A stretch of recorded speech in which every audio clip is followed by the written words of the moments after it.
먹기, 새로운 삶에 발을 들이다. 저는 서울 강북에서 나고 자란 39살의 여성 쥐환입니다.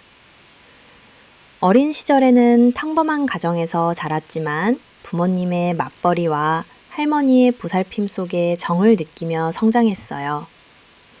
고등학교 졸업 후 오랜 고민 끝에 대학 진학 대신 취업을 선택했고 인테리어 디자인이라는 분야에 몸담으면서 스스로의 길을 개척해 나가기 시작했죠. 20대 중반까지는 오로지 일에만 몰두했습니다. 밤 늦게까지 남들보다 2배는 더 노력해야 한다고 느꼈기 때문입니다.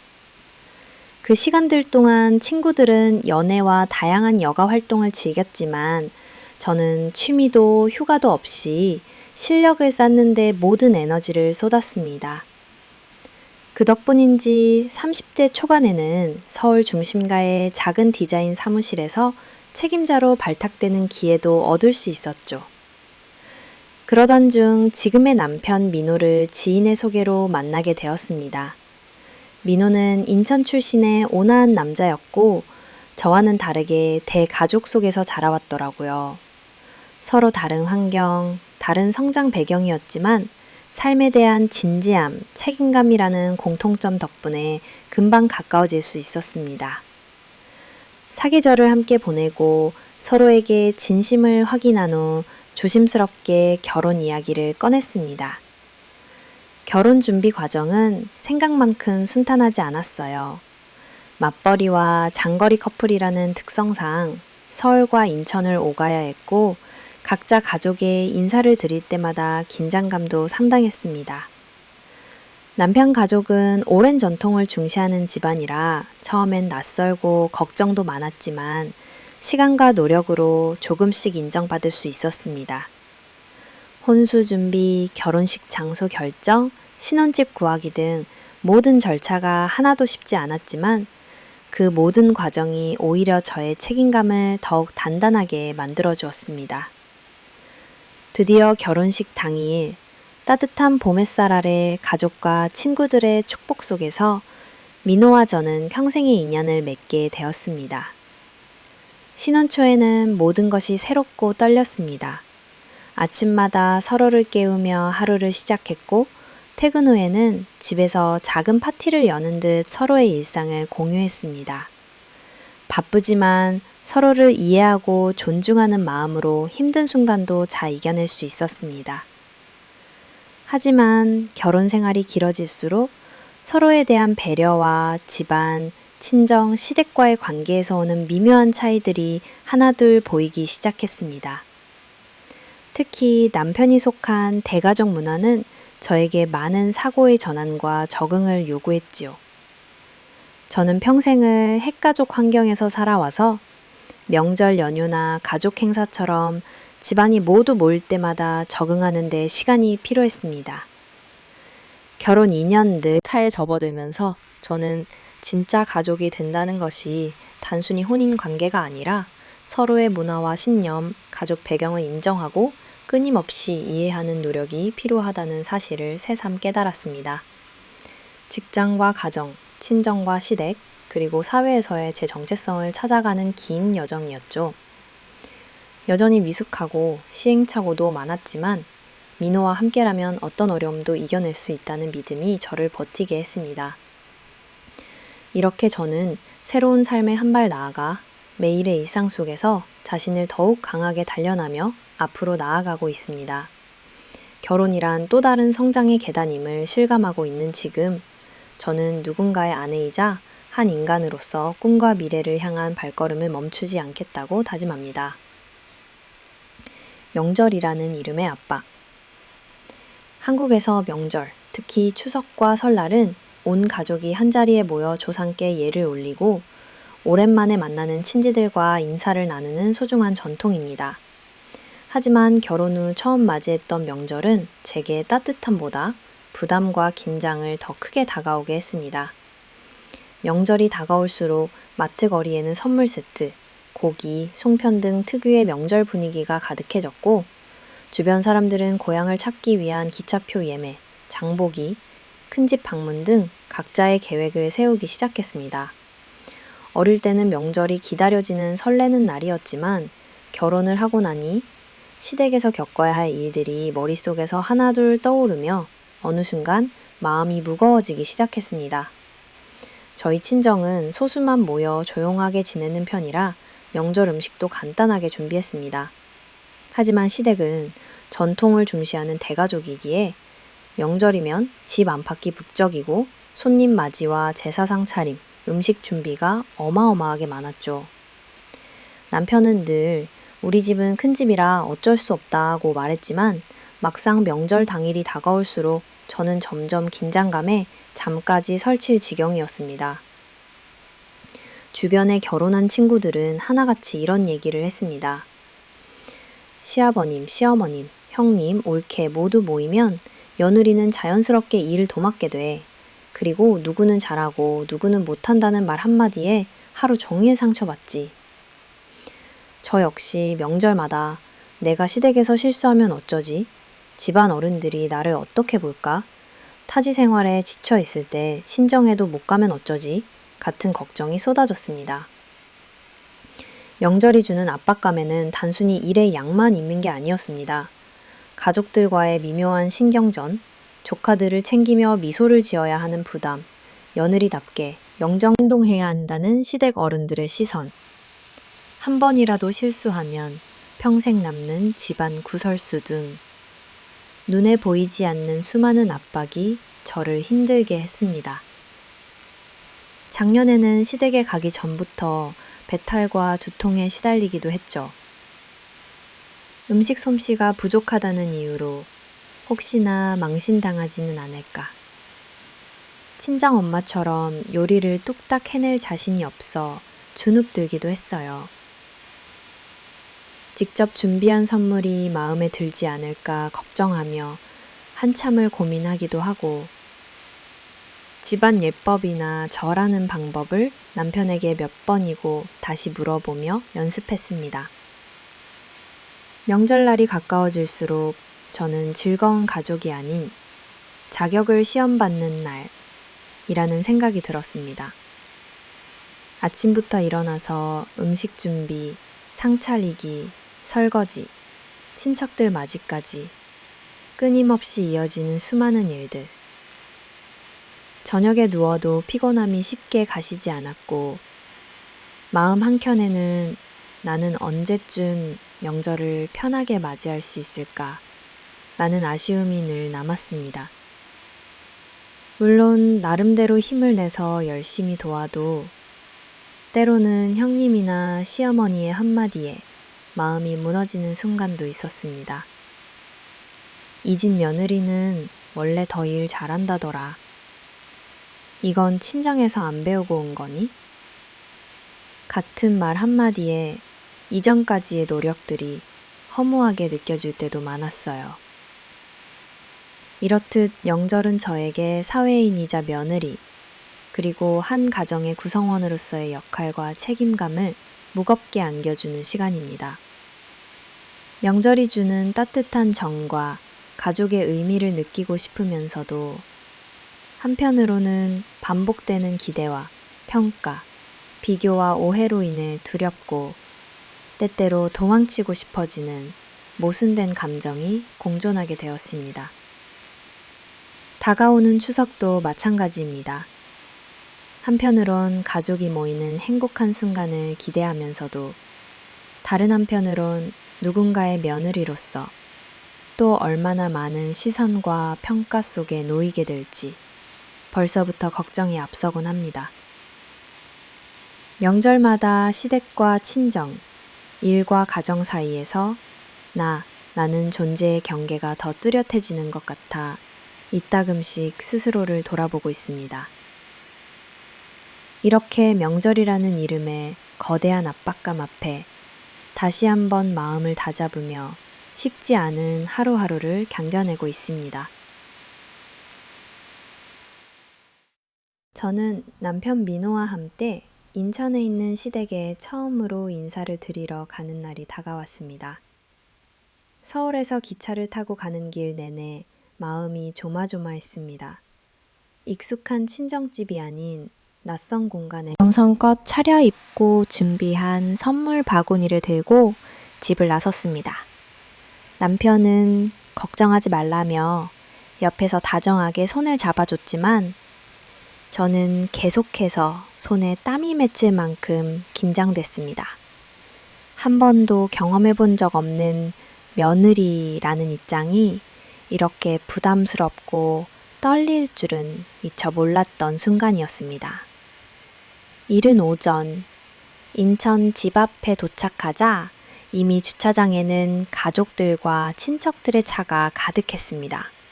현관문을 열고 들어서자 온갖 음식 냄새와 사람들의 북적거림이 한꺼번에 밀려왔습니다. 시어머님은 미리 도착해 있던 큰 며느리 한별 언니, 둘째 며느리 희진 언니와 함께 부엌에서 분주히 움직이고 계셨죠. 어서와, 고생했지? 라는 시어머님의 따뜻한 인사에도 불구하고 저는 괜히 더 어색하게 서 있었던 것 같습니다. 그 순간 주방 한켠에서 한별 언니와 희진 언니가 멈칫하며 저를 쳐다보는 시선이 느껴졌습니다. 낯선 이방인처럼 느껴지는 그 분위기에 제 심장은 점점 더 빨리 뛰었습니다.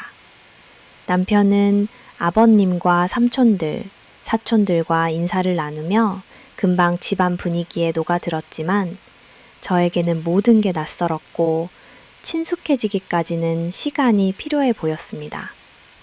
언니들 앞에서 인사를 드리자 서로 웃으며 반갑게 받아주긴 했지만 미묘한 거리감이 묻어나는 표정이 계속 마음에 남았습니다. 입구에서 첫 절을 드릴 때부터 혹시 엉뚱한 실수를 하지 않을까 주위 시선을 신경 쓰게 됐고 걸음걸이, 말투, 작은 행동 하나하나까지도 조심스럽게 움직였습니다. 이 집 며느리답게 행동해야 해. 나는 말이 머릿속을 맴돌며 긴장을 놓을 수 없었습니다.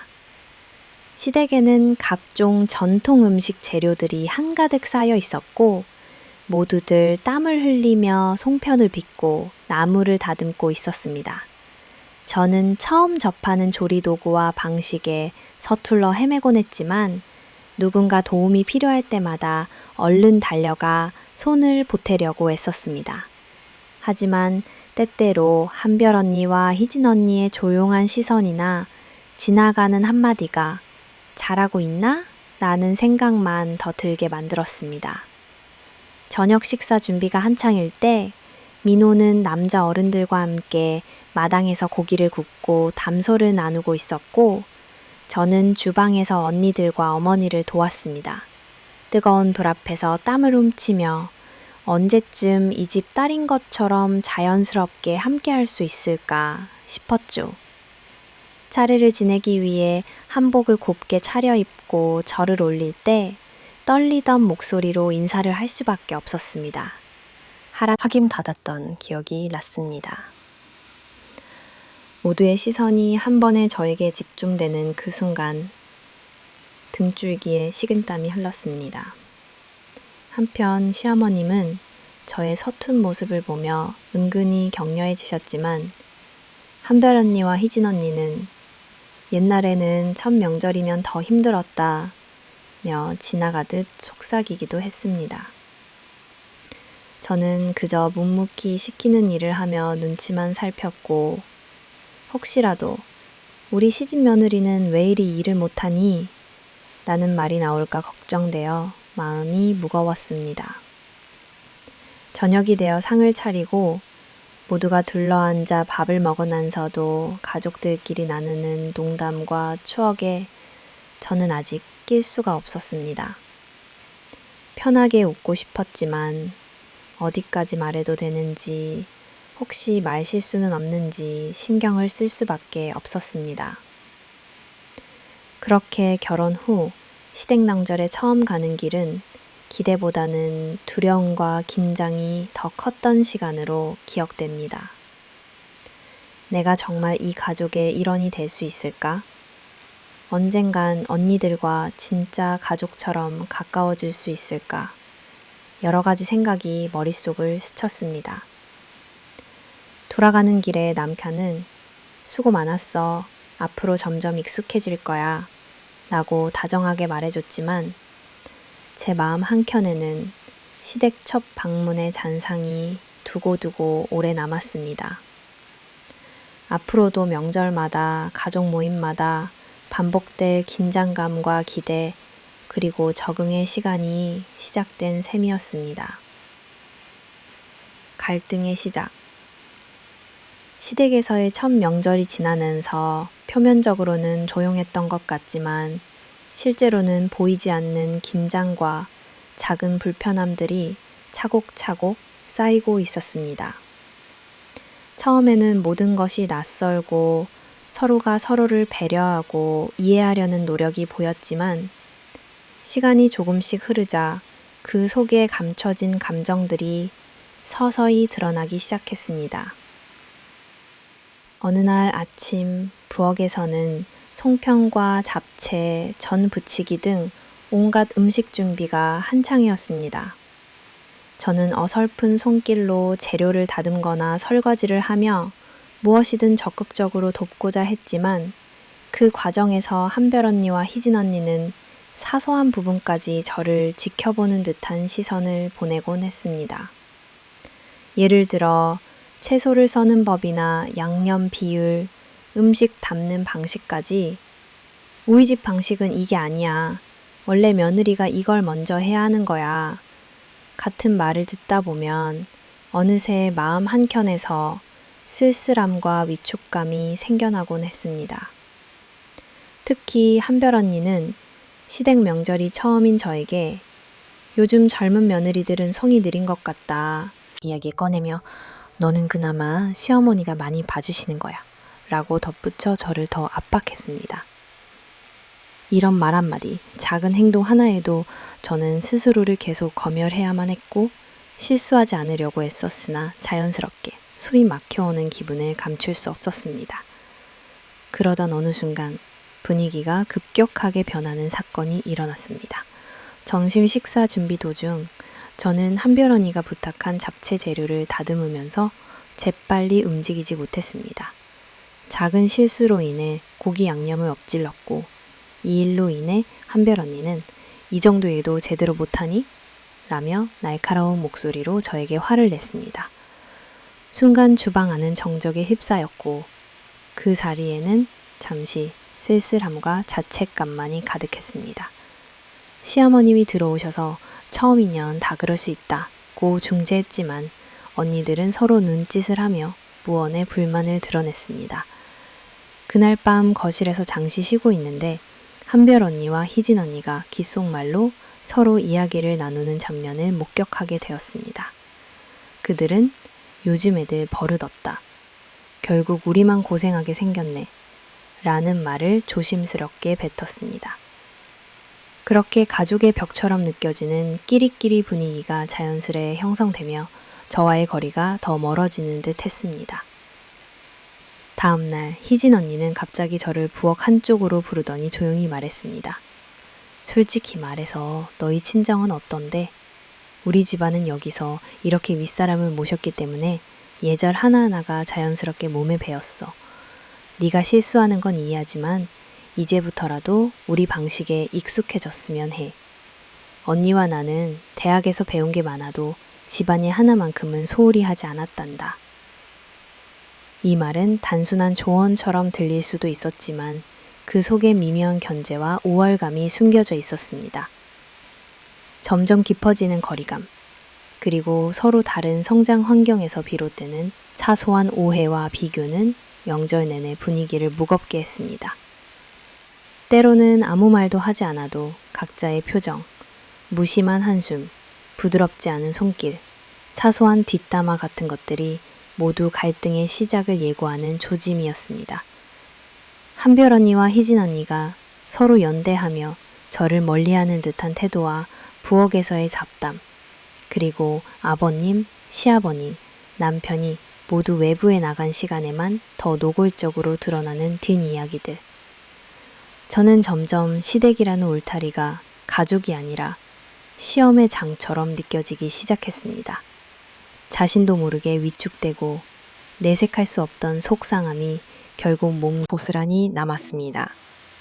이렇게 사소한 충돌과 반복된 비교, 그리고 굳이 언급하지 않아도 느껴지는 미묘한 신경전들은 시댁에서의 첫 명절을 화목의 시간이 아닌 갈등의 시작점으로 만들고 있었습니다. 저와 언니들 사이에 쌓인 벽은 점점 두터워져 갔고 한 번씩 터지는 짧은 언쟁과 오해가 앞으로의 가족관계에 어떤 영향을 미칠지 모르겠다는 두려움도 커져갔습니다. 마덴과 질투. 명절이 시작된 지 이틀째 저는 그동안 소홀히 받아들였던 시댁 내 분위기의 실체를 더욱 깊게 체감하게 되었습니다. 처음에는 단순한 낯섦이라고만 생각했지만 시간이 지나면서 언니들의 말과 행동, 그리고 가족 내 묘한 무게중심이 저를 점점 압도하기 시작했습니다. 미묘하게 드러나는 차별. 첫 번째는 제가 지방 소도시의 고등학교 출신이라는 점이 은근한 차별의 대상으로 작동하고 있다는 사실이었습니다. 큰언니 한별 언니는 서울의 명문대에서 경제학을 전공했으며 둘째 언니 희진 언니도 대학원까지 졸업하고 현재 중학교에서 교사로 재직 중입니다. 비교적 보수적인 시댁 분위기에서 누구네 딸은 어느 학교, 어느 회사에 다닌다라는 이야기가 명절 식탁에서 을에 오가는 때 저는 불편함을 감출 수 없었습니다. 한별 언니는 다정한 척 말을 건네면서도 대화 도중에 꼭 이런 식의 말을 했습니다. 요즘엔 대학 안 나와도 성공하는 사람이 많다지만 아무래도 배움을 멈춘 건 좀 아쉽지. 우리 집안은 대대로 높은 교육을 받아왔으니까. 희진 언니도 곁에서 맞장구를 쳤습니다. 그래도 가족이 되면 서로의 차이점을 존중해야 하잖아요. 근데 사회 경험이 부족하면 민폐일 수도 있죠. 저는 잠시 울컥했지만 애써 표정을 숨기고 조용히 미소만 지을 수밖에 없었습니다. 이렇듯 언니들은 직접적으로 나무라지는 않았지만 은연중에 너는 우리와 다르다, 우리보다 한 단계 아래 라는 식의 뉘앙스를 드러냈습니다. 주방에서 함께 일하다가도 이건 모르겠니? 이렇게 간단한 것도 어머니한테 안 배웠어? 같은 뾰족한 질문이 계속해서 제 존재감을 흔들었습니다. 질투, 그리고 뿌리 깊은 불안. 그러나 그것이 전부가 아니었습니다. 어느새 언니들 사이에는 단순한 서열의식만이 아니라 미묘한 질투와 견제가 얽혀 있다는 사실을 점차 깨달았습니다. 저는 결혼 전부터 꾸준히 인테리어 디자이너로 일하며 창업에 성공했고 비교적 여유 있고 독립적 생활을 하고 있었습니다. 신혼집 역시 남편의 도움 없이 스스로 자금 마련을 했고 대학원집 명품 가방을 보여주거나 외제차를 타는 등 과시적인 행동은 전혀 하지 않았지만 자연스럽게 업무 전화가 자주 오거나 스케줄이 바쁜 일상 등이 언니들에게는 불편하게 비춰졌던 듯합니다. 큰언니와 희진 언니는 자주 이런 이야기를 내비쳤습니다. 요즘 젊은 사람들은 직장 다니는 게 당연하다는데 우리는 가족과 희생을 더 중요하게 여겨왔지? 밖에서 아무리 돈 많이 벌어도 가정일에 소홀하면 그게 무슨 소용이야. 돈을 버는 것도 중요하지만 가족들이랑의 시간도 돈으로 살 수 없는 거야. 겉으로는 저를 다독이는 말이었지만 유난히 저에 대한 불편함과 약간의 질투가 표정에 드러났습니다. 특히 희진 언니는 내가 교사라서 사교육 하나도 안 시키고 직접 아이를 가르치는데도 남들은 학원 보내고 물질적으로 지원해줘야만 부모 노릇하는 줄 알아. 난 그런 삶이 부럽지도 않더라. 같은 말을 반복했습니다. 그 순간 언니의 시선이 저의 근황을 탐색하듯 머무는 것을 느꼈습니다. 제가 주방에서 점심시간에도 일과 관련된 카톡이나 전화를 받으면 두 언니의 분위기가 싸늘해졌고 명절에 이런 건 좀 자제하라 는 식의 타박이 뒤따랐습니다. 시어머니의 중립 속 한계. 어머니 역시 딸들이나 저에게 직접적으로 편을 들지 않고 중립을 지키려 했지만 가끔 분위기를 다잡으려며 내가 결혼했을 땐 더 힘들었다. 이제 각자의 장점만 살려 가족이 되길 바란다고 하셨습니다. 하지만 그 말조차도 언니들에게는 우리 집 전통, 바로 우리의 방식이라는 논리를 정당화하는 데 쓰였습니다. 가족 안에서의 비교와 끊임없는 시험, 명절 내내 저는 언니들로부터 미묘한 비교의 시선을 받고 있다는 느낌을 지울 수 없었습니다. 집안일 분담에서조차 암묵적으로 저에게 더 힘들고 손이 많이 가는 일을 맡기거나 설거지나 전 부치기 등 귀찮은 일을 슬쩍 떠넘기는 경우가 더 많았습니다. 설거지를 마치고 잠시 마당에서 쉬고 있으면 명절엔 며느리가 제일 바쁠 때야. 그짬에 휴대전화 보는 시간이 어딨어? 우리 때는 하루 종일 부엌에서 발이 퉁퉁 불 정도로 움직였어. 손이 빠를수록 며느리 노릇 잘한다는 얘기도 들었단다. 나는 언니들의 한마디 한마디가 저를 구석으로 몰아넣었습니다. 이불 개기, 잡채 재료 준비, 송편 만드는 자리에서까지 이건 집안 방식이랑 다르다. 우리처럼 해봐. 라며 제 방식은 늘 틀리고 그들의 방식만이 옳은 것처럼 여겨졌습니다. 희진 언니는 가끔 무심코 남편이나 아이들을 부르며 자신들의 저면을 집안 내력을 과시하기도 했죠. 우리 집도 이 동네에서 꽤 알려진 가문이야. 남편도 대기업 다니고 애들도 공부 잘한다고 소문났더라. 등등 저를 향한 자부심과 견제의 태도를 동시에 내비쳤습니다. 저의 신혼집, 일, 독립심을 자랑할 의도가 없는데도 그들은 제 작은 정보 하나하나에도 민감하게 반응했습니다. 그래도 남이 뭐라 해서 남편 보고 돈 쓰는 게 아니라면 네가 얼마나 네 생활을 챙길 수 있겠니? 그래도 며느리라면 집안 살림부터 먼저 배워야지. 일터에서 성공했다고 해서 가정에서도 성공한 건 아니거든. 이런 말들은 제가 가정과 직장 두 세계 사이에서 끊임없이 시험받는 느낌에 빠지게 만들었습니다. 내면의 상처와 자기 방어. 가끔은 남편 민호도 저의 속상함을 느끼고 조용히 너무 신경 쓰지 마. 시간이 지나면 괜찮아질 거야. 라고 위로했지만 저는 점점 자신감이 떨어지고 내가 잘하고 있나? 내가 정말 이 가족의 일부가 될 수 있나? 라는 의심마저 들었습니다. 나는 왜 이렇게 소심하게 행동하게 될까? 누군가의 평가에 이렇게 마음이 흔들릴 필요가 있나? 이런 자문이 밤마다 잠 못 이루게 만들었습니다. 친정 식구들에게는 이런 고민을 털어놓기가 쉽지 않았습니다. 자랑처럼 들릴 것 같고 괜한 걱정만 끼칠까봐. 오히려 더 조용해질 수밖에 없었죠. 결국 명절이 끝나갈 때쯤 저는 육체적으로 지친 것 이상으로 마음에 큰 피로감과 외로움을 안고 있었습니다. 이 집안에서 보이지 않는 규칙과 선, 그리고 늘 느껴지는 타자와의 시선. 가족이란 진심을 나누고 서로 격려하는 공간이어야 하는데 왜 이렇게 평가는 끊이지 않을까? 그런 생각이 하루에도 몇 번씩 들었습니다. 질투의 본질에 대한 이해. 한편 시간이 조금 흘러서야 저는 언니들의 질투심 뒤에 숨은 불안과 두려움, 그리고 스스로에 대한 부족함이 깔려 있다는 사실을 깨닫게 됐습니다. 그들도 사실 자신의 자리가 위협받지 않을까, 집안 내에서 사랑받는 며느리의 자리에서 밀려나지 않을까 하는 불안감에 스스로를 과장하고 저를 의식적으로 배척했던 걸지도 모릅니다. 저의 새로움, 젊음, 사회적 독립성이 그들에게는 공격 또는 위협으로 느껴졌을 수도 있고, 누군가 자신의 세계에 들어와 중심을 흔들까 두려웠을 것입니다. 돌이켜보면 그런 경쟁심 역시 가족 내 갈등과 성장통의 일부일 수 있다는 걸 인정하게 되었습니다.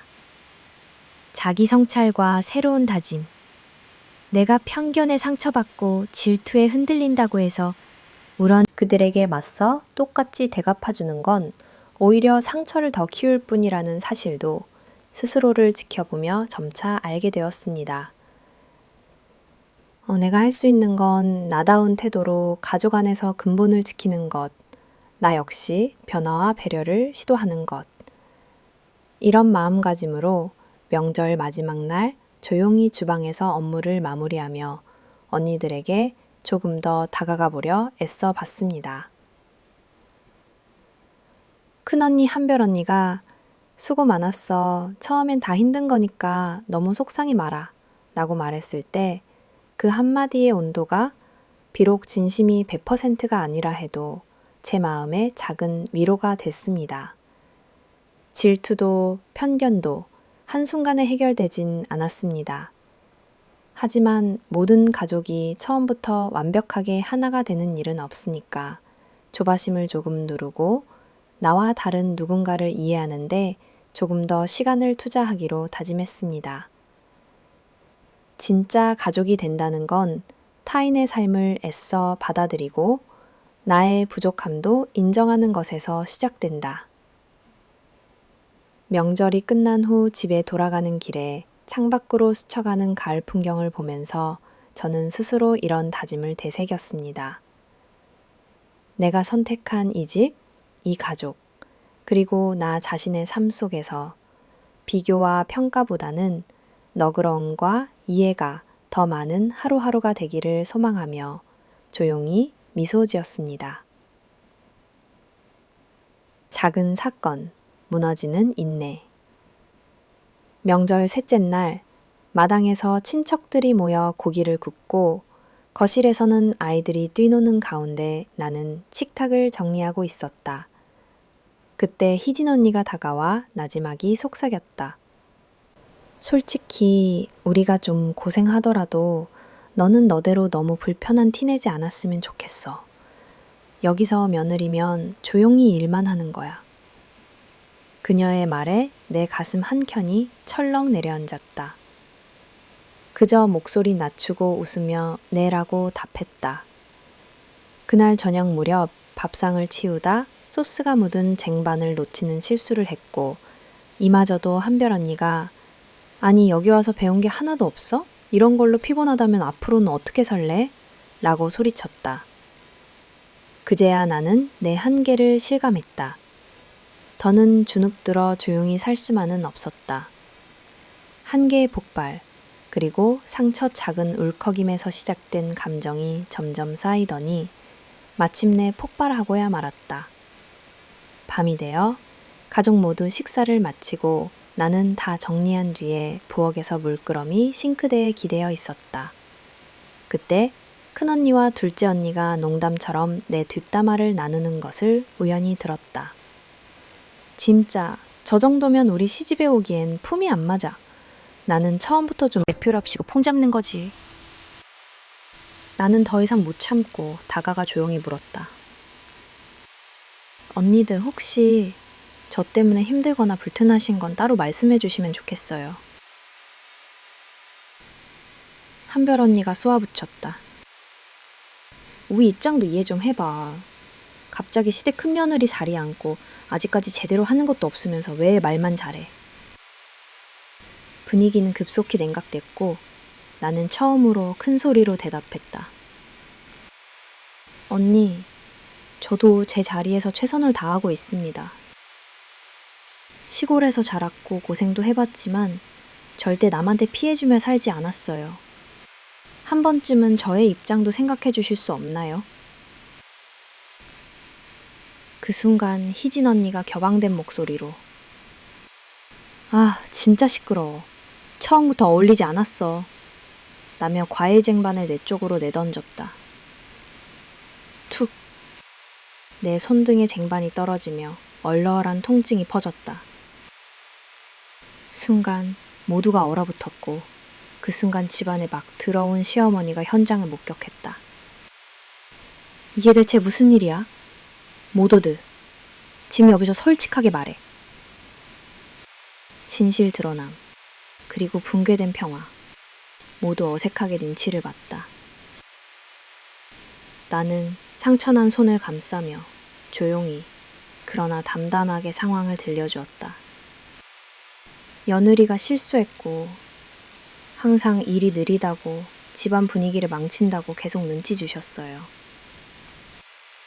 언니들은 원래 그런 거 남에 얼버무렸지만 시어머니는 조용히 단호한 목소리로 말씀하셨다. 고생만 시키는 게 며느리가 아니야. 너희는 학벌도 좋고 직업도 좋다지만 남의 아픔 배려하는 마음이 있어야 해. 분위기는 한층 더 얼어붙었다. 결국 시어머니의 중재로 언니들도 사과 의사를 밝히긴 했지만 이미 내 마음 한구석의 자존심과 상처 깊숙이 금이 가버렸다. 더 이상 며느리라 원래 그런가 보다. 처음엔 다 겪는 거다. 라는 말로 위로받을 수 없는 벽이 생긴 것이다. 스스로를 돌아본 밤, 방에 들어와 동대 감은 손등을 바라보며 나 자신에게 수없이 물었다. 나는 왜 모든 걸 웃으며 넘기려 했을까? 왜 내 목소리를 애써 낮게만 했던 걸까? 내가 어른스럽고 참고 견디면 언젠가 사랑가들이라 믿었던 걸까? 한없이 작아지고 외롭던 그 밤, 처음으로 이제 내 한계는 여기까지구나 라고 깨달았다. 함께 있으면 따뜻함을 느끼길 바랐던 가족의 시각조차 이제는 내게 상처와 피곤함만 남긴다는 걸 받아들여야 했다. 결심과 작은 변화. 아침이 밝을 무렵 나는 남편에게 모든 사실을 있는 그대로 털어놓. 혼자 참지 마. 뭔가 잘못 듣다면 그 자리에서 뭐든 내게 말해줘. 그제야 나는 작은 희망을 품었다. 견디는 것만이 전부가 아니라는 것. 마침내 내 목소리를 내는 것이 나와 내 가족을 위한 첫걸음이라는 것도 배웠다. 그러니 이제 명절이 끝났지만 가족의 불화는 한동안 진정되지 않았다. 언니들은 한동안 연락을 멀리했고 시어머니는 내 건강을 걱정하며 나를 따뜻하게 감싸주었다. 이 집에서 네가 웃을 수 있는 날을 꼭 만들고 싶다. 이 한마디에 내 안의 응어리가 조금은 풀리는 듯 했다. 나는 더 이상 무작정 참는 며느리가 아니라 아픔과 권리 그리고 행복을 위해 목소리를 낼 줄 아는 가족의 한 사람이 되기로 다짐했다. 그리고 나 스스로의 경계, 한계, 상처를 실감하며 아주 천천히 그러나 또렷하게 진정한 가족의 의미를 그리고 나 자신이 소중하다는 사실을 배우기 시작했다. 뜨거운 대화, 격돌의 순간, 명절의 마지막 밤, 아침부터 이어진 피곤함, 집안의 무거운 분위기, 애써 미소로 감추었던 서운함들이 한꺼번에 가슴을 짓누르고 있었다. 온종일 애써 조용히 움직이며 밤까지 일을 도와왔지만 언니들의 시선은 좀처럼 누그러들지 않았다. 작은 실수에도 냉소가, 사소한 행동에도 비교와 평가의 눈길이 이어졌다. 나는 점점 그들 사이에서 눈치 보는 며느리가 아닌 언제든 화풀이의 대상으로 전락할 수 있는 존재처럼 느껴졌다. 외부 친지들이 돌아가고 집안엔 혈연 가족들만 남았다. 그제야 거실은 조용해졌으나 완전히 녹지 않는 긴장감이 공기 속에 잠겨 있었다. 나는 화장실로 들어가 거울을 바라봤다. 새벽부터 빡빡하게 묶었던 머리카락이 헝클어지고 화장도 이미 다 지워진 채로 내 표정에 지친 그림자가 어른거렸다. 이렇게까지 할 필요가 있을까? 정말 내가 잘못한 걸까? 입술을 떼물고 몇 번이나 심호흡을 한 뒤 조용히 거실로 나왔다. 그때 한별 언니와 희진 언니가 부엌에 나란히 앉아 과일을 손질하고 있었다. 일부러 말을 붙이지 않으려 했지만 계속되는 귓속말과 피하는 시선, 그리고 나를 바라보는 미묘한 표정들이 내 마음을 더욱 째었다. 더 이상 참기만 해서는 아무것도 변하지 않을 것 같은 막막함에 마침내 나는 조심스럽지만 결연하게 입을 열었다. 저 두 분께 꼭 묻고 싶은 게 있어요. 갑작스런 내 목소리에 두 언니가 동시에 고개를 들었다. 뭐? 오늘 저 때문에 불편하거나 혹시 정말 원치 않는 게 있으면 솔직히 말씀해 주세요. 사람이라고 해서 항상 조용히 참고만 있을 수는 없는 것 같아서요. 한들 언니는 입가에 냉소가 스치며 말했다. 그렇게 말할 자신 있으면 책임도 져야지. 가족이면 가족답게 행동은 해야지. 여기서 우리한테 거스르려는 거야? 희진 언니도 거들었다. 그래, 너가 대단한 일 한다고 생각하는데 우리 눈엔 그냥 제멋대로인 것처럼 보여. 며느리라면 며느리답게 행동해야지. 왜 항상 불만스러운 표정이냐고. 나는 순간 치밀어 오르는 서러움과 울분을 꼭 눌러 담았다. 저도 이 집을 가족으로 받아들이려고 열심히 노력했어요. 부족해도 솔직히 최선을 다했어요. 근데 왜 자꾸 저를 다르게 보세요? 지방에서 왔다는 이유로, 대학 못 나왔다는 이유로, 심지어 일 열심히 한다고 해서 눈치 주시는 거 저도 다 느껴요. 더 이상은 묵묵히 참을 수만은 없을 것 같아요. 한별 언니는 상처받은 듯 또 근노에 찬 눈빛으로 내뱉었다. 우리가 널 차별한다는 거야? 그런 소리 듣기 싫다. 네가 여기 들어오면서 몰래 놓은 게 있는데? 괜히 피해자인 척하지 마. 우리 가족 규칙도 따르지 않으면서 늘 네 기준만 앞세우는 게 얄미울 뿐이야. 우리 엄마가 많이 봐줘서 그냥 넘어갔던 거지. 내가 너 보고 싶어서 며느리 들어오길 바란 줄 알아? 나는 울컥했지만 최대한 차분하게 이어갔다. 저도 시어머니, 아버님, 형님들께 잘하려고 했어요.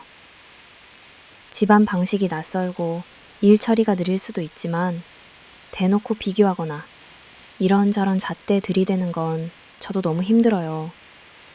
결혼 전에 제가 여기로 들어온다고 했을 때 가족이라는 건 서로 이해하고 격려해주는 사이라고 믿었어요.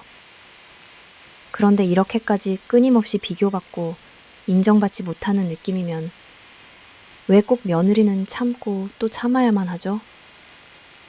희진 언니가 갑자기 목소리를 높였다. 그럼 너는 네가 맞다고 생각하나? 솔직히 시골에서 웬만큼 힘들게 살다 와서 보상심이 있는 거 아니야? 시댁에서 너만 특별 대우해줘야 하냐는 말이야. 눈물방울이 눈가에 맺혔지만 나는 벼랑 끝까지 몰린 심정으로 말했다. 제가 어디서 왔든 지금 어떻게 살든 이 집에 들어온 이상 서로 존중하는 게 먼저라고 생각했어요. 꼭 시골 출신이거나 대학을 안 나왔다고 멸시받을 이유는 없잖아요. 그리고 저도 저 나름대로 집안일도 해보고 직장에서도 남 못지않게 고생했어요. 함부로 판단하지 말아주세요. 그때 한별 언니가 깊은 숨을 내쉬며 말했다. 알아. 너도 쉽게 살진 않았을 거야. 하지만 우린 네가 자꾸 눈치를 주는 듯한, 우리를 얕보는 듯한 자세가 못마땅했어. 여기 방식에 맞춰주려는 의지라도 보여야지. 항상 네 방식만 내세우고 그래 놓고선 힘든 척하는 거 우리도 스트레스를 받아. 잠시 침묵이 흘렀다.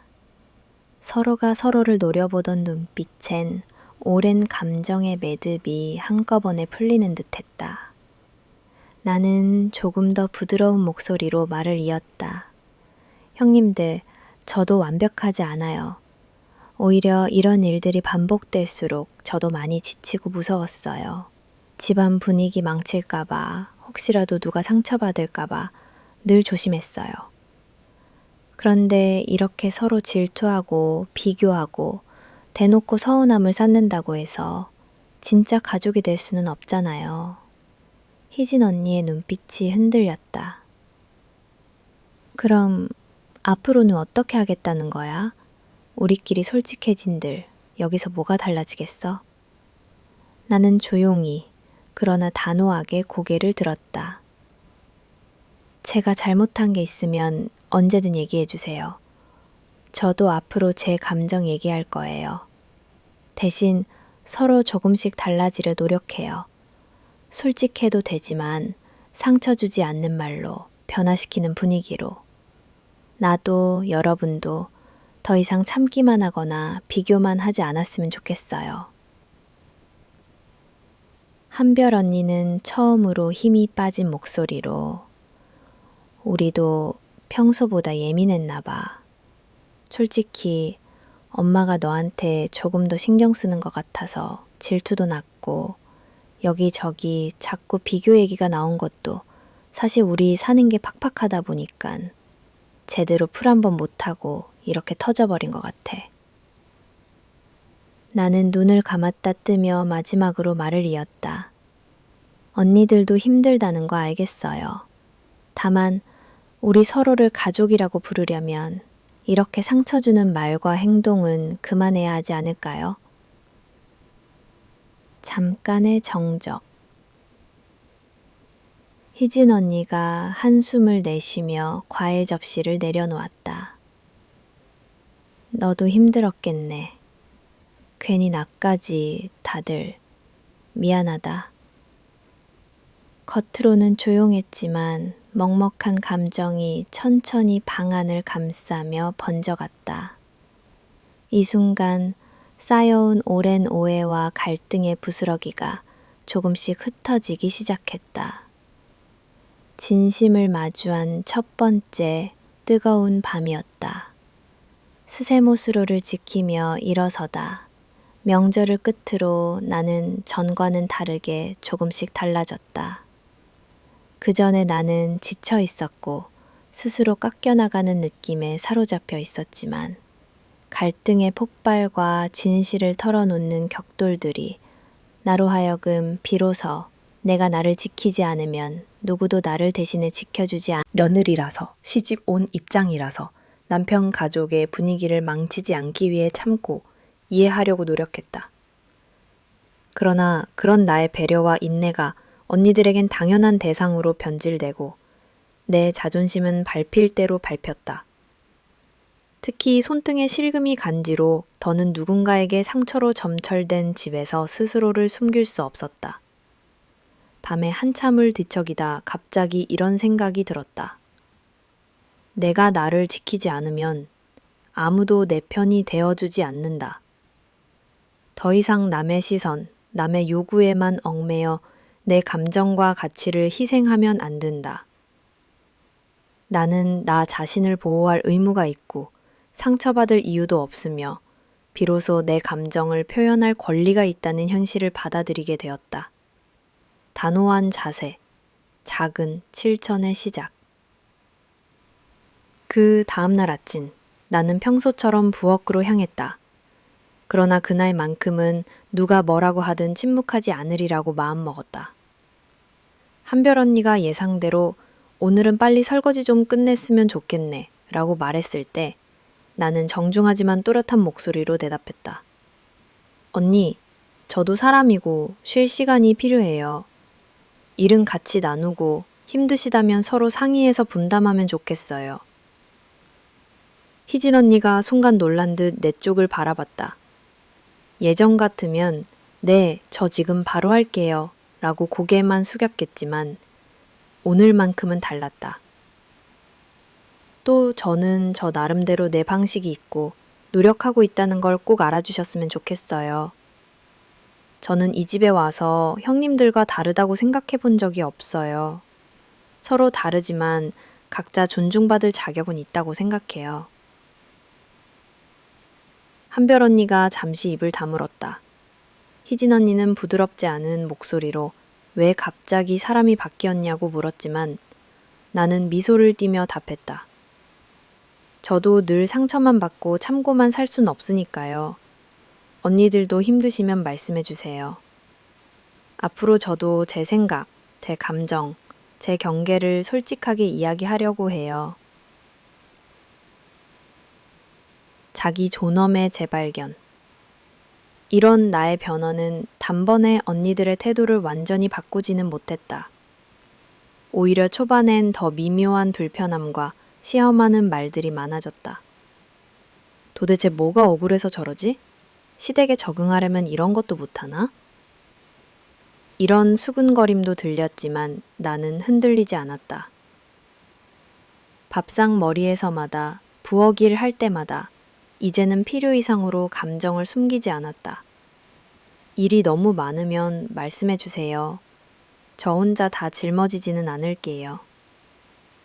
제가 부족할 때는 알려주시되 저 역시 형님들에게 기대고 싶습니다.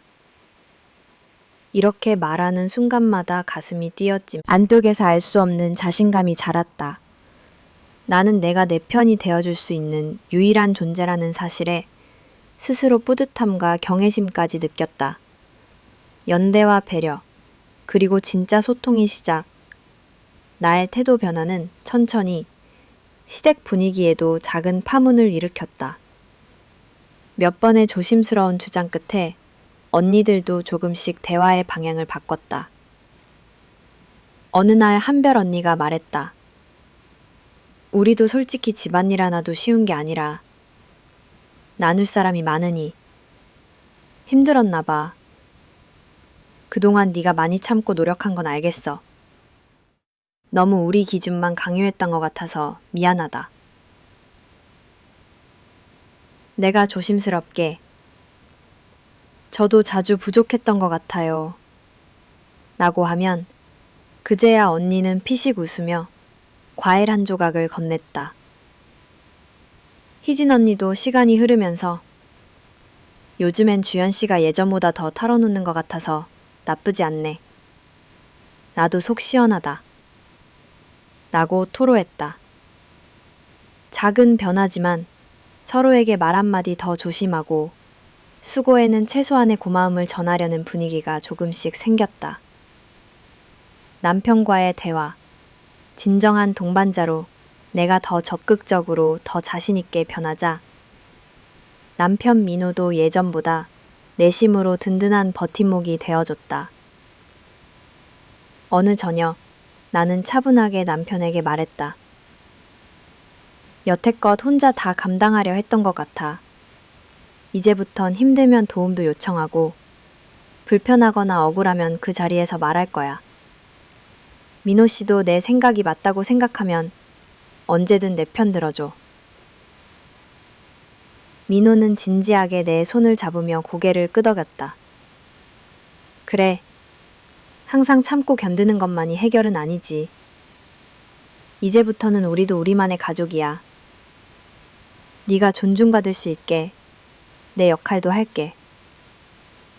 그 순간 마음이 한결 가벼워지고 서로를 동료로 받아들이는 실마리를 확실히 잡았다는 안도감이 들었다. 친정과의 유대, 자기 회복의 시간. 이후 나는 친정 부모님과의 관계에서도 이전과는 다른 모습을 보였다. 전화할 때마다 굳이 괜찮은 척만 하지 않았다. 엄마, 나 요즘은 좀 달라졌어. 이제는 시댁에서도 할 말 할 수 있고 내 방식으로 움직이려 해.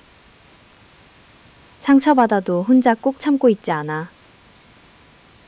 엄마는 순간 놀라워하며 웃었다. 그래야 산다, 딸. 누구든 자기 몫을 찾고 자기 목소리를 내야 가족도 건강해지는 거야. 그 말을 들으니 나 역시 아, 이제 진짜 어른스럽게 변하고 있구나 싶은 자긍심이 들었다. 바꿔준다. 이런 이야기를 해도 내 표정 하나 달라지지 않았다. 나는 나고 남은 남이다. 내가 내 가족에 최선을 다하는 것, 내 꿈과 내 행복을 지키는 것에서 내 가치는 시작된다. 이 신념이 마음속에 단단하게 자리 잡았다. 명절 갈등 이후로도 몇 년은 언니들과 크게 가까워지지 않았다. 하지만 나는 이제 우리 가족, 나 자신, 친정 부모 남편과 내 자식들 곁에서 더 힘있게, 부드럽게 살아갈 자신이 생겼다. 가치의 재발견, 그리고 새로운 다짐, 고통과 상처는 내 성장을 위한 터전이었다. 내가 직면했던 모든 멸시, 오해, 질투와 비교, 눈치와 침묵조차도 오늘의 나를 만들었다. 나는 결코 혼자가 아니고 침묵 속에 내 삶이 사라져서도 안 된다는 걸 알았다. 가족이라는 이름 아래 서서히 자신을 비워내던 그 날들에서 이제는 내 경계와 목소리로서 온전히 나를 끌어안겠노라. 조용히 다시 다짐했다. 진정한 가족이란 누군가를 억압하고 침묵시키는 공간이 아니라 서로의 다름을 인정하고 상처와 아픔을 껴안으며 더 나은 내일을 함께 고민하는 곳임을 믿는다. 내 안의 용기와 자존, 그리고 스스로를 지키는 힘. 이 힘으로 나는 앞으로도 내가 꿈꾸는 따뜻한 집, 부드럽고 단단한 하루하루를 쌓아갈 것이다. 도저히 용서할 수 없었던 사건. 명절이 끝나갈 무렵 평소보다 더 팽팽하게 당겨진 분위기가 집안 구석구석에 감돌았다. 오래 쌓인 감정과 반복된 오해, 배제와 미묘한 비교들, 그리고 그간 나를 버티게 했던 작은 희망과 인내마저 이따금씩 흔들리고 있었다. 아침부터 부엌에 우이는 소리, 누군가의 짧은 한숨, 그리고 형님들의 무심한 눈길마저도 내 심경을 곤두서게 만들었다. 쌓이고 쌓인 감정의 끝 폭발 직전. 그날도 여느 때와 다름없이 부엌에서 명절 음식을 준비하고 있었다. 나는 이미 손등에 밴드가 두툼히 감겨 있었고 희진 언니와 한별 언니는 서로 속닥거리며 끊임없이 내 동작을 지켜봤다. 초대한 친척들은 다 잘 챙기는데 정작 식구들은 뭔가 하나라도 못 되는 꼬투리야. 마음 한구석에서 이런 자조적인 생각이 떠올랐다. 설거지를 끝내고 받침대를 넣으려다 작은 실수를 했다. 그만 그릇을 떨어뜨리고 말았다. 정적이 흐르다가 한별 언니가 차가운 쉰 목소리로 말했다. 그래서 내가 이 집안 며느리 자리 맡은 게 쉬운 줄 아냐? 주연 씨처럼 하다가는 집안챙은 다 구긴다니까? 희진 언니의 시선이 차갑게 얼어붙었다. 시골에서 왔다더니 역시 어머니가 좀 봐줬나 본데 실력은 영 아니네. 이래서 학벌이라 배경이 중요한 거야. 마치 온몸을 둘러싸는 얼음장과도 같았다. 나는 이미 여러 번의 모욕을 견뎠지만 이번엔 어딘가 구석이 완전히 무너져 내리는 느낌이었다. 내 쪽으로 날아온 분노의 손길. 잠시 후 식탁에 앉아 과일을 나누려던 순간이었다. 희진 언니가 나지막이 속삭였다. 그래도 시집 왔으면 눈치껏 해. 여기선 네가 조용히 따라야지. 나는 꾹 눌러 담은 채로 네 라고만 답했다. 그런데 테이블 위에 놓여있던 과일 쟁반을 정리하다가 나는 손을 미끄러뜨렸다. 순간 희진 언니가 벌떡 일어나더니 아 진짜 처음부터 어울리지도 않는 사람이 엉망으로 하네 라고 소리치며 과일이 담긴 쟁반을 내 쪽으로 던졌다. 금세 쟁반이 내 손 두근에 쿵 하고 떨어졌고 날카로운 모서리가 손등을 긁혀 쓰라린 통증이 퍼졌다. 모든 가족이 식탁 주위에서 한순간 모두 얼어붙었다. 침묵의 순간, 그리고 진실의 폭로. 마침 시어머니가 방금 귀가해 현장 상황을 목격했다. 어머니는 놀란 표정으로 이게 대체 무슨 일이야? 라고 소리치셨다. 아무도 입을 열지 못했다. 나는 상처난 손을 잡고 조용히 그러나 단호하게 이야기를 시작했다. 계속해서 일을 잘 못한다고 분위기를 망친다고 언니들께서 꾸준히 지적하셨어요. 오늘도 또 실수에 분이 쌓여 결국 이런 일이. 언니들은 얼버무리며 원래 며느리는 고생하는 거고 이 집에 맞춰야 한다고 그냥 그런 거다 라 했지만 어머니는 두 사람을 바라보며 목소리를 높이셨다. 학벌도 좋고 뭐든 원만하게 해내는 것처럼 보여도 남의 아픔을 헤아릴 줄 알아야 진짜 가족이지. 자랑만 하다 남 맘 상하게 하고 이게 다 어른 노릇한 거니? 어머니의 얼굴에선 실망과 분노가 번갈아 스쳤다. 그날 밤 불 꺼진 부엌에서 혼자 눈물을 쏟으며 생각했다. 나는 과연 이 집안의 가족일까? 아니면 그냥 매번 시험받는 존재일까?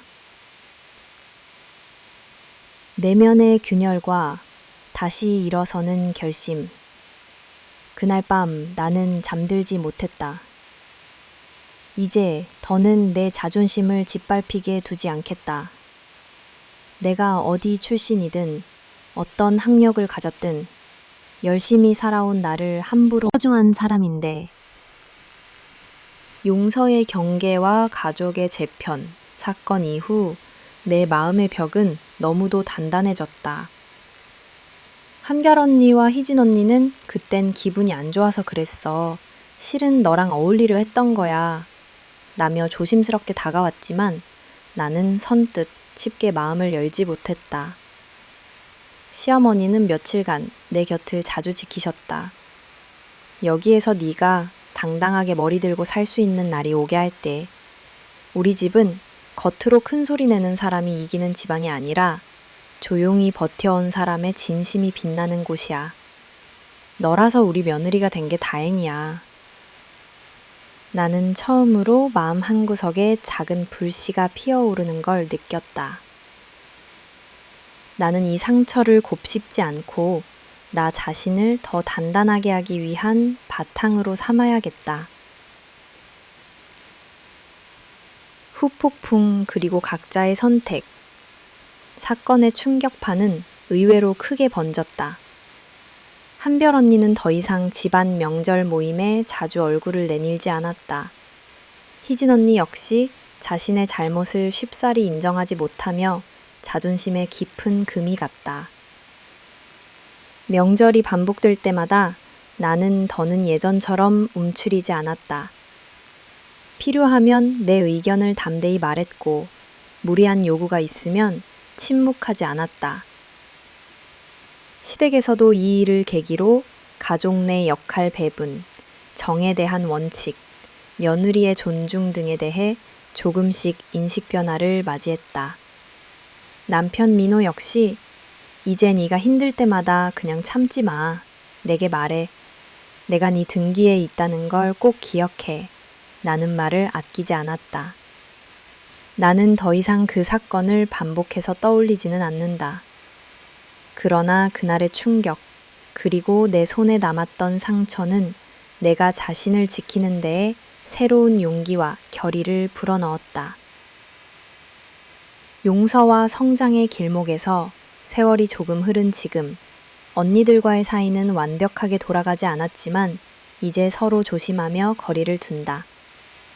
나는 과거의 상처에만 머무르지 않고 내 삶과 가족을 지키기 위한 성숙한 소통, 나다운 경계를 만들어가고 있다. 시간이 흐를수록 나는 깨닫는다. 가족이란 함께 울기도 하고 때로는 아프게 서로를 흔들기도 하지만 그 틈새에서 자신의 목소리, 존엄, 인간적 가치를 똑바로 세울 수 있을 때 비로소 진짜 어른이 된다는 것을. 이제 나는 명절이 오면 억눌림이 아닌 평온한 마음으로 오히려 나와 내 작은 가족, 부모님 곁에서 웃을 수 있는 힘을 얻었다. 절대로 용서할 수 없다고 생각했던 그 순간, 나는 오히려 내 삶의 주인을 다시 찾았다. 시험 보고 겪었던 시어머니 역시 한동안 깊은 침묵과 고민에 빠질 수밖에 없었다. 모두가 겉으로는 평온한 듯 행동했지만 집안 곳곳엔 아직도 미묘한 긴장과 상처의 흔적이 진하게 남아 있었다. 만 시어머니의 내면, 오래된 가부장과 새로운 딸. 시어머니는 평생 전통적이고 보수적인 가정의 중심을 지켰던 인물이었다. 오래전 시집와 늘 참고 견디는 것이 미덕이란 소리를 듣고 살아오다 보니 가족 내 갈등이 생길 때마다 오랜 경험에서 배운 인내와 중재력을 앞세웠다. 하지만 이번만큼은 마음 한구석이 무겁고 쓰리기만 했다. 내가 뭘 잘못했을까? 모두가 내 자식이고 내 곁에 둔 가족들인데 어쩌다가 서로 상처만 남기는 일이 벌어진 것일까? 만 시어머니는 자정이 넘은 밤에도 거실을 맴돌며 가만히 창밖 어둠을 바라봤다. 한별과 희진, 두 딸에 대한 애틋함과 주연이라는 며느리에게의 연민, 그리고 자신이 직접 선택한 집안의 원칙에 대한 고집이 교차했다. 아직도 귀에는 주연이의 울먹이던 목소리, 상처난 손등, 두 딸의 차가운 말투와 울분이 아른거렸다. 실질적 가장의 고민과 결단의 무게. 며칠 뒤 시어머니는 가족 모두를 불러 조용히 거실에 앉혔다. 이미 집안에는 사건 이후 말로 표현되지 않은 긴장감이 감돌고 있었기에 모두는 어머니의 입을 주목했다. 시어머니는 먼저 한참을 침묵하다가 조심스럽지만 단호한 목소리로 입을 열었다. 내가 평생을 살아오면서 알게 된 게 있다. 가족은 서로를 화해시키고 포용하며 살아가는 거다. 하지만 지난 명절에 있었던 일들은 어떤 핑계로도 용납할 수 없다. 주연아, 내가 네 손을 붙잡고 이 집으로 데려온 것은 네가 부족해서도 우리 가족이 넉넉해서도 아니었다. 네가 가진 따뜻함과 성실함, 그리고 가족의 미래에 대한 책임감을 본 것뿐이었다. 그 마음은 지금도 변함이 없다. 만 이 말에 한별, 희진 모두 조용히 고개를 숙였다. 나는 자식들에게 평등하게 대하려고 노력했지만 모두가 내 진심을 똑같이 받아들인 건 아니었나 보다. 언니들은 네 노력보단 네 배경, 네 실수, 네 다름만을 자꾸 들춰냈다. 오히려 네가 이 집에 온 뒤로 형제 자매 사이가 더 각박해진 것 같아 마음이 아팠다. 시어머니는 한참을 뜸을 들이고 거칠게 숨을 내쉰 뒤 말을 이었다. 결단의 순간, 행동으로 보이는 진심. 이제 내 결정을 말하려 한다. 한별, 희진, 내가 그동안 너희에게 베풀 수 있었던 것은 아낌없는 사랑이었지만 남의 아픔을 헤아리지 못하고 스스로 우월의식에 매인 채 가족을 고립시키는 태도는 용납하지 않겠다. 나는 앞으로 내 재산과 가업, 그리고 이 집의 책임을 민호와 주연, 너희 두 사람에게 맡길 생각이다. 순간 한별과 희진 모두 당황한 기색으로 어머니를 바라봤다. 민호 역시 놀란 듯 어머니의 표정을 살폈다. 하지만 시어머니의 얼굴은 흔들림 없었다. 너희 둘은 지금껏 무엇이 가족의 의미인지 잘 몰랐던 것 같다. 학벌, 직업, 보이는 것만 내세우며 며느리의 노력을 깎아내린다면 네 자식들에게 돌아오는 것도 온한 마음뿐이란 걸 잊지 마라. 한별이 떨리는 목소리로 물었다. 엄마, 설마 정말 그런 결정을... 그래도 우린 자식이고 희진이도 애 키우며 학교 다니고 힘든데. 어머니는 눈시울을 긁히며 조심스레 말했다. 부모로서 다 주고 싶은 마음 없는 사람 있겠니? 하지만 진짜 가족이란 서로를 존중하고 필요하다면 용서를 구할 줄 알아야 하지 않겠니? 내가 가진 것은 물질이 아니라 삶을 버티게 한 신념과 사랑뿐이다. 이 집 딸로 태어났다고 무조건 특권만 누리고 싶다면 그건 내 가족이 아니다. 결정의 영향, 각각의 흔들림과 변화. 한별과 희진은 한동안 말을 잇지 못했다. 감정이 북받쳐 오르면서도 스스로가 그동안 동생 내외에 보여온 태도를 떠올리며 깊은 자책감에 잠겼다. 희진은 조용히 미안해요 엄마 주연씨. 며느리가 아니라 그냥 가족으로 생각했어야 했는데 자꾸 비교하고 시험하게 되었어요. 자신의 눈물 섞인 고백에 주연 역시 눈시울이 붉어졌다. 하지만 분위기가 완전히 풀리진 않았다. 한별은 마음속에 억울함과 서운함이 뒤섞인 얼굴이었다. 엄마 말 틀린 거 없어. 가족 누가 힘든지 누가 상처 주는지 돌아본 적 없는 것 같아. 나도 네가 새언니로 오면서 괜히 더 경쟁심만 생겼고 심지어 어릴 때도 솔직히 질투만 했던 것 같아. 그러면서도 한별의 눈에는 쉽사리 인정하지 못하는 자존심과 후회가 섞여 있었다. 어머니의 마지막 당부와 권위의 전환. 시어머니는 두 손을 모으고 마지막으로 말했다. 나는 이제 더 이상 내 자리에서 침묵만 할 생각은 없다. 이제부턴 진심으로 사과하고 앞으로의 행동으로 관계를 바꿔가길 바란다. 둘이 서로에게 감사한 것, 미안한 것 모두 솔직하게 표현하도록 노력해라. 그리고는 주연을 바라보며 너도 이제 더 이상 혼자 짊어지려고만 하지 마라. 민호와 함께, 우리와 함께 네가 원하는 만큼 요구하고 나눠라. 나는 그런 가족이었으면 한다. 이런 단호하지만 따뜻한 말에 방 안의 공기는 조금씩 변했다. 어머니는 그날 밤 방에 돌아가 민호와 주연을 따로 불러 조용히 속내도 내비쳤다. 민호, 앞으로는 내가 너희 부부 곁을 가장 많이 지킬게. 주연아, 힘들 때마다 사위처럼, 친딸처럼 기대도 돼. 가족이란 혈연이 아니라 서로의 약함을 품어줘 용기라는 걸 내가 요즘 들어 가장 절실히 깨닫고 있다.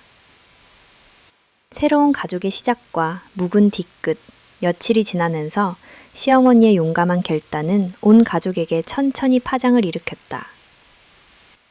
희진은 학교 일과 아이 양육에 더욱 집중하며 주연에게 따로 연락해 진심 어린 사과와 감사의 인사를 보냈다. 내가 그동안 부끄럽고 미안했어. 시집 온다는 건 얼마나 큰 용기가 필요했는지 이제는 이해할 수 있을 것 같아. 한별은 조금씩 거리를 두다 시간이 흐른 후에야 직접 주연에게 연락해왔다. 서툴렀어. 널 깎아내리고 나만 힘들다고 우겼던 내가 지쳤던 것 같아. 나중에 진심으로 다시 한번 이야기 나누자. 어머니는 그런 딸들을 조용히 보듬으며 이제 진짜 가족이란 명칭이 누군가를 억누르는 무기가 아니라 위로와 연대의 기반임을 직접 행동으로 강조했다. 민호와 주연도 시어머니의 결정을 계기로 스스로의 가정을 지키기 위해 서로 의지를 더욱 굳건히 다졌다. 주연 역시 더 이상 참아내는 며느리가 아니라 사랑과 존중을 요구할 줄 아는 한 사람으로 당당히 일어섰다. 결론, 어른의 축제, 가족 공동체의 미래. 시어머니의 이번 결정은 단지 재산 분배를 넘어 가족 내에서 권위와 기득권의 정의가 완전히 새롭게 자리 잡는 계기가 되었다. 마지막 날, 시어머니는 집안 사람들 모두를 부엌에 앉혀 다시 한번 말했다. 내가 내린 결정에 후회는 없다. 진짜 가족이 되고 싶다면 서로를 시험하지 말고 스스로 바뀌기로 약속하자. 소중한 건 사람의 품, 하나뿐인 가족의 마음임을 잊지 말아라. 그 말에 모두 고개를 숙이고 누군가는 조용히 눈물을 훔쳤다. 이 결단을 내린 시어머니의 깊은 사랑과 단호함은 훗날 모두의 마음에 오래도록 남을 가장 뚜렷한 변화와 성장의 신호탄이 되었다. 밑대인스러운 이들의 결말, 균열의 후폭풍, 남겨진 마음의 그림자. 명절 끝 무렵 벌어진 도저히 용서할 수 없었던 사건과 시어머니의 파격적인 결정 이후 집안은 한동안 침묵과 어색함, 그리고 각자의 후회와 혼란으로 얼룩져 있었다. 그 중에서도 가장 큰 변화를 겪은 이들은 바로 그동안 며느리 주연을 반복적으로 괴롭히고 자신의 위치를 과시하며 집안 질서의 꼭대기에 서길 원했던 한별과 희진이었다. 사건이 터진 직후 언니들의 태도는 점점 수동적이고 경계심 가득한 모습으로 변해갔다. 명절이 끝나고 평소처럼 각자의 일상으로 돌아가려 했지만 예전과는 모든 관계의 밑바탕이 뒤바뀌어 있었다. 한별의 미국행, 도피인가, 새로운 출발인가. 큰언니 한별은 회사 생활 내내 자신의 커리어와 영예, 그리고 집안 어른들로부터 인정받는 딸이라는 프라이드로 버텨왔다. 이번 가족 내 갈등으로 내가 지켜야만 했던 자리 자체가 송두리째 흔들린 것을 인정해야 했다. 떠나기 전날 한별은 시어머니와 주연 앞에서 어렵게 말을 꺼냈다. 비행장에서 마지막 인사를 나눌 때 한별의 눈에는 그간 쌓였던 질투, 경쟁심, 그리고 처음으로 마주한 부끄러움과 두려움이 뒤섞여 있었다. 소가리와 침묵, 그리고 이따금 병적인 짜증과 우울이 반복되자 결국 한별은 오랫동안 준비해온 해외 프로젝트 파견을 기회 삼아 미국으로 떠나기로 결심한다. 희진의 별거와 불안, 그리고 뒤늦은 성찰. 둘째 희진은 늘 자신이 가족의 윤활유, 중간자의 소통자 역할을 해왔다고 자부했지만 동시에 누구보다 보이지 않게 서열과 오야감을 내면화했던 사람이기도 하다. 하지만 명절 사건 이후 희진은 집안에서의 자긍심이 사라진 채 남편과의 사이에도 계속된 불화, 의심, 불안에 시달리게 되었다. 네가 엄마 쪽 편만 들어줬잖아. 이제 우리 애도 시골 며느리랑 친하게 하지 말아야 해? 밤마다 희진은 늘 같은 악몽을 꾼다. 시댁부엌 한복판에서 주연이 손등을 붙잡고 울고 자신은 아무 말도 못하고 그저 가만히 보는 꿈. 그래, 내 욕심이었다. 나는 늘 비교로만 사랑을 확인했지. 내 가족에 진심으로 미안해. 주변 사람들의 시선과 점점 좁아지는 세상. 한별과 희진 모두 주변 사람들의 시선 속에 쉽게 자유로울 수 없었다. 희진은 말수가 적어지고 아이도 친정 식구에 더 가까워졌다. 한별은 회사 동료들과 무미건조한 회식에서 웃으며도 가족 단톡방엔 단 한마디도 남기지 않았다. 언니네 딸 미국 갔다더라? 둘째는 왜 남편이랑 따로 살아? 명절이 다시 돌아와도 두 자매는 더 이상 큰 소리로 다 함께 모이지 않는다. 조용한 저녁, 각자의 창문 너머로 멀리 가족들의 웃음소리가 들릴 뿐이다. 며느리 주연과 시어머니의 회복, 그리고 굳어지는 거리, 반면 주연은 사건 이후 시어머니의 전적인 지지와 남편 민호, 아기에게 집중하며 차츰 상처를 극복했디. 언니들이 용기를 내 한 통의 진심 어린 사과 메시지를 보내오자 이제는 예전처럼 되기는 어렵겠지만 저도 저희 삶에 최선을 다할게요 라고 담담하게 답장할 뿐이었다. 자신감과 의연함, 솔직하게 감정을 표현하는 태도를 통해 주변 지인들에게도 신뢰받는 사람이 되어갔다. 시어머니 역시 수고했다 우리 며느리. 네가 겪은 아픔이 우리 모두의 교훈이었단다. 직접적으로 고백하며 함께 손주를 돌보고 집안 대소사를 나누는데 더 힘을 쏟았다. 탐욕의 대가, 욕망이 빚은 상실. 두 자매는 오랫동안 내 몫에만 집착하는 동안 무엇을 잃었는지 되돌아보기 시작했다. 한별은 미국에서, 희진은 친정집의 한 구석에서. 이제 진짜로 내 곁에 남은 사람이 누굴까? 다족의 온기, 기쁠 때마다 마음껏 웃고 울 수 있는 식탁. 힘들면 기대도 돼. 나는 진심 섞인 한마디. 그리고 서로의 다름을 품어줄 수 있는 너그러움. 이 모든 것이 사라진 뒤에야 남은 것은 수치심과 쓸쓸함, 그리고 누구도 대신해 줄 수 없는 상실감 뿐이었다. 마지막 교훈, 바뀐 가족의 풍경. 몇 년 후 집안을 다시 찾아온 명절. 한별은 가끔 온라인 통화로만 얼굴을 비추고 희진은 조심스럽게 집을 방문해도 금세 자리를 피했다. 시어머니는 조용히 이렇게 말했다. 사람은 자기가 가진 것, 지키려는 것에만 눈이 멀면 진짜 소중한 걸 잃게 된다. 희진은 그 말을 듣고 눈을 가만히 감았다. 주연은 속으로 다시 다짐했다. 반면 주연과 민호, 그리고 아들, 시어머니가 둘러앉은 소박한 식탁에는 비로소 편안한 웃음과 따뜻함이 흐르고 있었다. 탐욕의 결말은 결국 자기 자신이 쌓은 벽에서 소외와 상실로 이어진다는 뼈아픈 교훈. 그리고 그런 실패 속에서도 다시 스스로와 가족을 회복하며 성찰하는 과정이야말로 성숙한 어른됨임 이야기하며 길고 깊게 마무리드립니다. 메시지와 교훈. 추석이 오면 나는 늘 평범한 주부나 며느리의 역할만으로 나를 단순하게 규정했던 지난 날들이 머릿속을 스쳐 지나간다. 이제는 명절이 시작될 때마다 화려한 상차림이나 복잡한 전통을 걱정하기보다는 누구와 함께 무슨 마음으로 그 아침을 맞이할지, 내가 지켜야 할 더 소중한 가치가 무엇인지 곱씹는다. 내면의 성찰과 어른의 의미.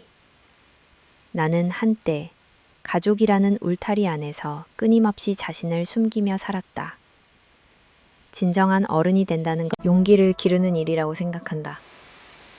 비난이나 편견, 차별이 두려워 남의 기대에 자신을 맞추려 애쓰고 참고 다투기보다는 포기하고 희생이라는 미명 아래 내 생각과 감정을 덮어두곤 했다.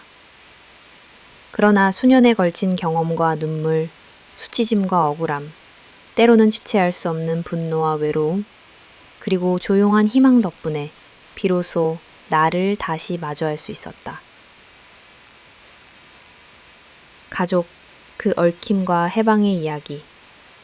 나는 오랜 시간 가족이라는 이름 아래 엄격하게 나누어진 역할과 경계에만 집착했다.